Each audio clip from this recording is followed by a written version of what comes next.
alaikum wa rahmatullahi wa barakatuh. One of the books that I'd recommend to people my age is this book called At Their Feet, Piety Towards Parents. So this is by Ibn al-Jawzi. This is the last book that I have of him. I was given to this by a great friend, a great person that I have around him. And what it's taught me, and obviously I'm naturally like a family person and everything, but especially us guys, or even sisters as well, like especially when we come from an ethnic background, we usually tend to gravitate to our family a lot more than those, I guess, a little bit more hedonistic. But I guess if you have that sort of funds, have those resources, or whatever, you want to enjoy it with your family, enjoy it with your loved ones, innit? Family first. So this book really, subhanAllah, like it really just shifted perspective, innit? So let's begin, inshallah. Bismillah ar-Rahman ar-Rahim. Salatu wa sallallahu ba'd. Translator, most likely.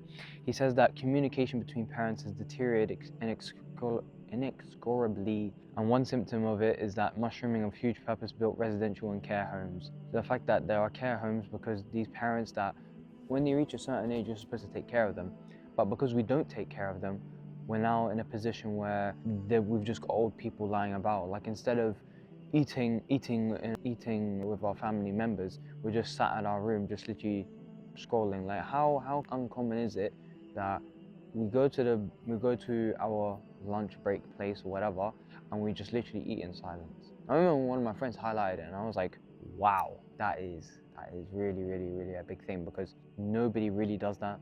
Nobody really like goes out to try and, just to achieve that kind of peace, like just eating by yourself without no distractions, no nothing. It just shows how glued we are to just social media in general. SubhanAllah, it's a very big thing.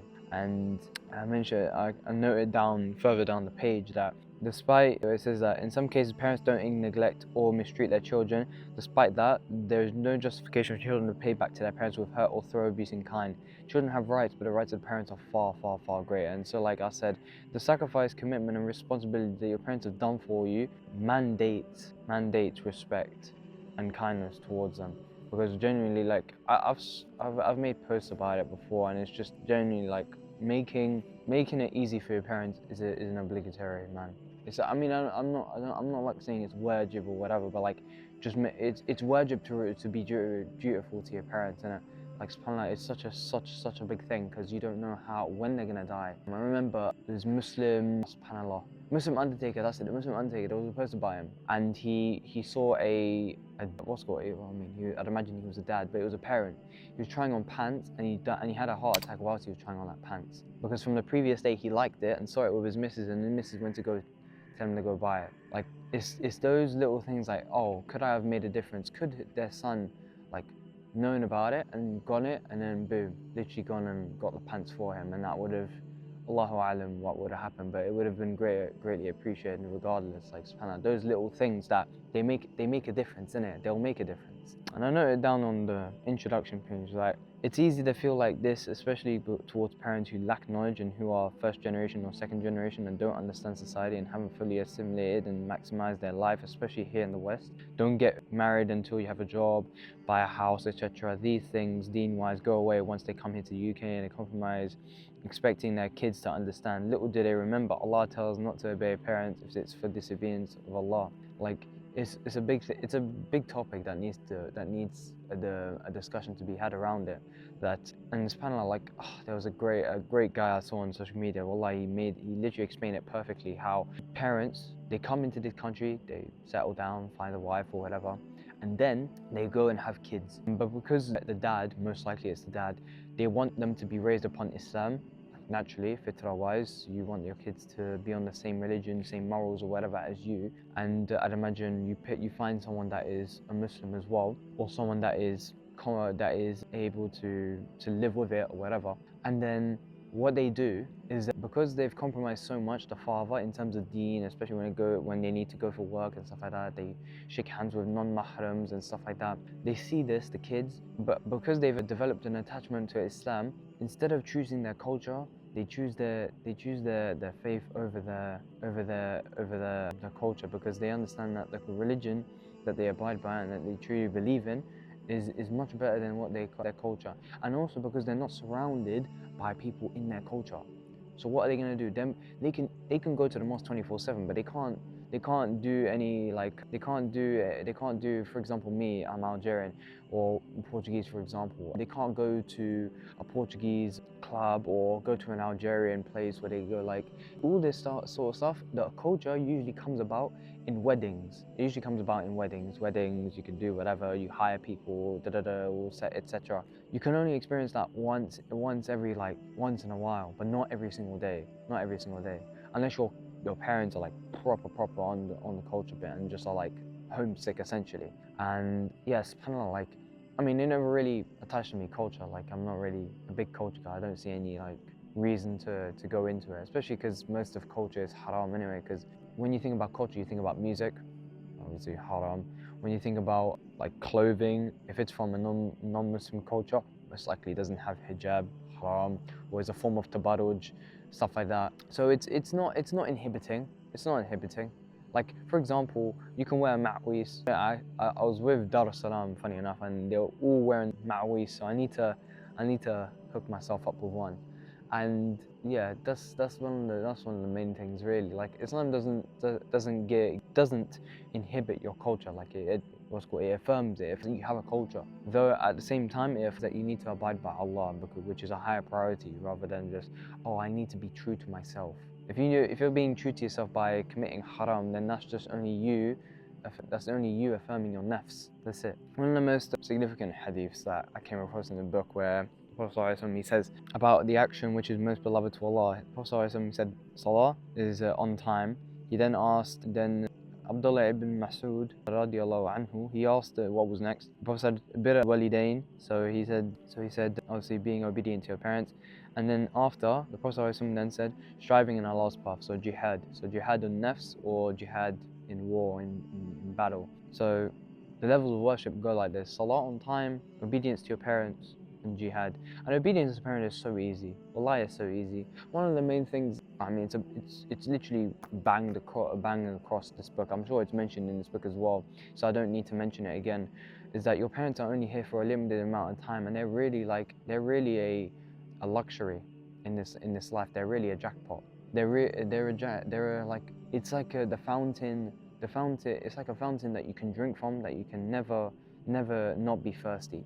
Because every time you're being obedient to them, you get some sadaqah for it, you get some barakah for it, you get some reward from it. Now, subhanAllah, like they're only going to be here for a certain amount of time, and the fact that they're going to be gone soon and you can't benefit from that by being dutiful for them, because they took care of you. Your mum had you for 9 months. Your dad made sure that you were fed and given a home where you made sure you were stayed warm and everything. Like you can't take that away from them. You can't. It's a responsibility, and I think it's a lesson for every single one of us that want to be married, because eventually that's what we're gonna be doing. And if our parents are saying, "Oh, wait until get married" or whatever, if you've got a full-time job or whatever, and you've done your research, you know where you're gonna live and etc. And had these conversations or whatever, then you can go ahead with it, because you can't just get married and then live for like 3 years without having a kid. I mean, yes, there are non-Muslims, but non-Muslims, they most likely either use the pill, which is haram, or secondly, it's most likely they use the pill, especially on the girl side, because the girl side is just mainly the incubator. It's the one that initiates from the guy anyway. So it's a lot more difficult and a lot more risky for us Muslims, as it should be, because it's a big responsibility, marriage, that we can have kids, and that if we have a kid, boom, career. If you're not settled in your career, you gotta put that on pause or put that to a halt, because now you've got to find some form of income to provide for your wife and your kid, because your wife's not going to be working during 9 months. You can't just let a pregnant wife work 9 months, work across the whole 9 months or whatever, or she's just gonna be like. Let me just move on to the next point. There's another hadith as well that the Prophet ﷺ, he said that nothing increases lifespan besides being good to parents. Narrated in Ibn Majah and Musnad Ahmad, and Tirmidhi graded it Hasan al-Gharib. So subhanAllah, like to have a longer lifespan because of your parents is like really amazing, considering like once you become an adult and have responsibilities, you then try to make your parents happy, and by doing that, possibly your kids see that, and then they treat you in the same way that you treat your parents. So it's a cycle of goodness, subhanallah. So in one of the chapters, I'll just go through it very, very briefly. So it's about how a child can repay his parents. And Abu Hurairah radiallahu anhu, he narrated that the Prophet sallallahu alaihi wasallam, he said that a child can't repay his parents unless he finds them slaves and sets them free. So it's literally impossible in today's time. So the Shaykh said it's been established that when a child purchases his father, he becomes free by the purchase itself and must verbalize the emancipation. That's the view of all scholars besides Dawood al-Dhahari. The hadith therefore has two meanings. So the first is that freedom is attributed to him because it is established by the purchase itself. The second is more intricate, and this is about that repaying a father is not conceivable, because it is not conceivable that his son can free him as a father because free by the purchase itself. This then is similar to the verse of the Quran that they will not enter paradise until a camel enters the eye of the needle. So in Araf, verse 40. So imagine that our parents have done so much for us.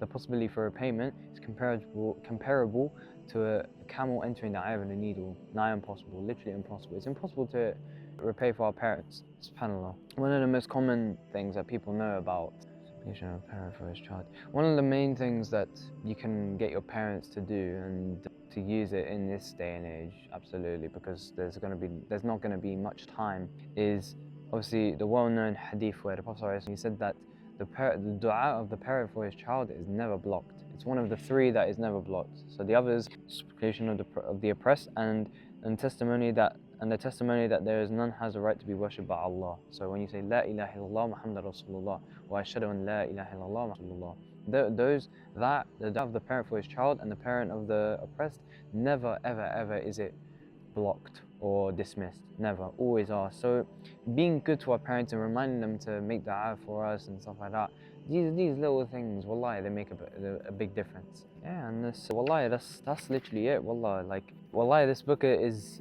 been amazing. It's a great read. It's only 90 pages, 96 pages.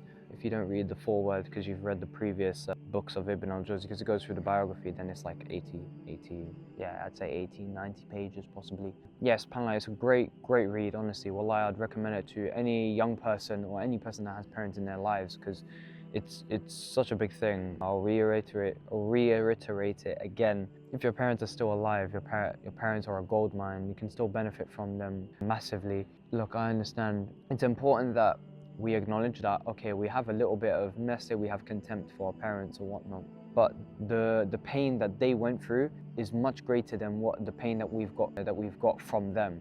Much greater. And it's not about me versus them. Look, they're human beings. They make mistakes. We make mistakes. If they've wronged us, how many times have we wronged us? When we say uff, or we're wronging them, as Allah has said. So who are we to get angry at them? It's really, we can get angry at them, but we can't hold grudges against them. We can't because of how much they've done for us. SubhanAllah. Like considering people across the world as well, and especially in Gaza, like the people of Gaza, they've been through it. Wallahi, they've been through it immense. They've been through something that nobody has ever been through. Like it's insane. Like parents losing each other after a year or after even 20 minutes. The son dies, and then boom, the dad dies literally, or the parent dies literally later. They wish they could spend more time with them, and we're here living comfortably in the West, just taking it all for granted. Because obviously, when you're here in the West, and wallahi, I say this all the time to people whenever I'm abroad. Like when you're in London, you just want to work. You just want to work. You're just so caught up in just working and on the next step and everything. But all this sort of stuff, wallahi, if you just focus on using the dunya for that, focus on using the dunya for the akhirah, wallahi, you're gonna get so much back.